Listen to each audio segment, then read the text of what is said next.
In this lesson, we're going to learn how to apply secondary action to help enhance and help our audience read our primary action. So I've opened up 09_begin and just opened up this main comp here. And what we have is a very simple animation. Just going to hit 0 and let this play through. We have this piece of text falling into our scene from off frame and then hitting the ground and doing a little bit of squash and stretch on it.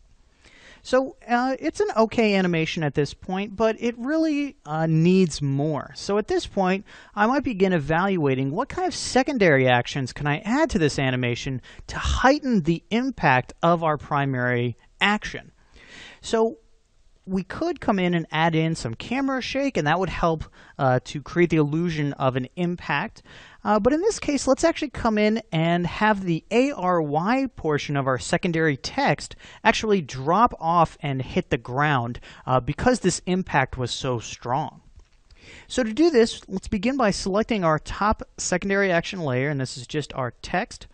And let's grab our rectangle tool, and let's just isolate the ARY portion of this. Okay, with that done, we can select the layer, hit Control-D, hit M, and invert that mask so that we have essentially the same thing, but now these two pieces are separated. So to make sure this is nice and clear, I'm going to come in and rename these, whoops, and accidentally delete one of them. So we have second action, and we have ARY, or ARY, however you want to pronounce it. So now let's say at the beginning of our impact, we want to rotate this ARY to hit the ground. The impact is so strong, it's actually breaking our text. So let's rotate this down, and as you can see, we're getting a little bit of a strange rotation.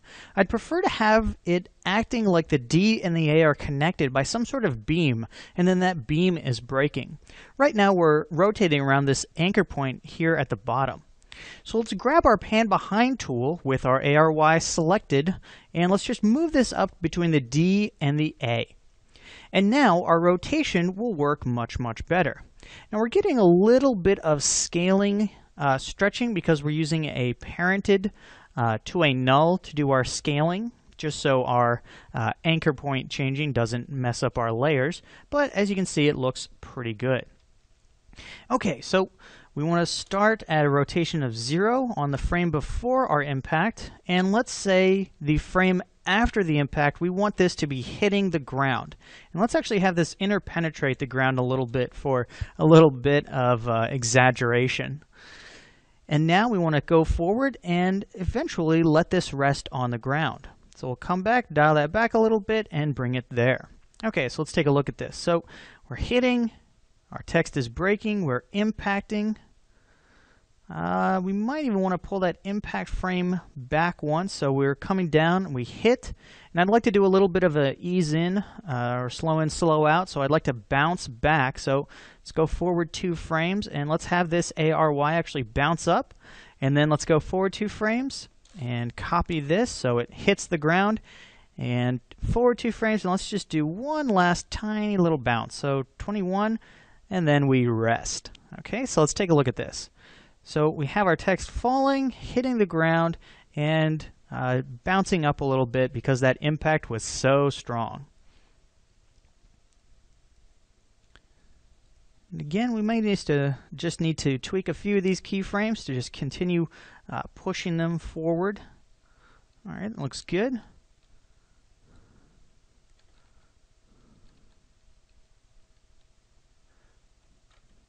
So let's play through this and take a look. So here we have our animation.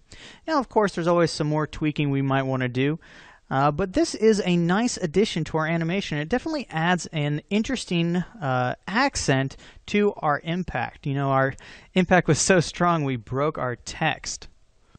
And if we want to play around with some different looks, we could actually go in and change the anchor point. So let's actually move the anchor point up a little bit so that it is next to the A. What we're going to get is, again, a slightly different animation. So play around with this, and always, after you've got your primary action sort of roughed into your scene, if it's missing something or if it's not yet fully readable, take a look at it and think about what you can do to add in some secondary action. What else can we animate? What else can we change? What else can we add. And by going through this sort of layering process of adding in secondary animation continuously, we can create some really nice and really engaging animations.